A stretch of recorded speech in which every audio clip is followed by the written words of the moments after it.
Hello বন্ধুরা, চলে এসেছি নতুন একটা রেসিপি নিয়ে, বেগুন ভর্তা। তাই শীতকালে বেগুন ভর্তা খেতে খুব ভালো লাগে।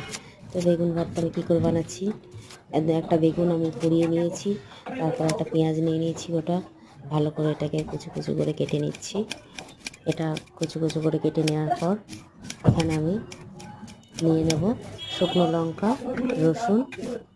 তার শুকনো লঙ্কা রসুনটাকে আমি প্রথমে ভেজে নেব, তারপর বেগুনের ছালটাকে ভালো করে ছাড়িয়ে নিচ্ছি। ছাড়িয়ে নেওয়ার পর এখানে রসুন আর শুকনো লঙ্কাটাকে নুনের সাথে ভালো করে মাখিয়ে নেব। এখানে নিয়ে নিয়েছি নুন, সরষের তেল আর শুকনো লঙ্কা, কয়েকটা রসুন ভাজা।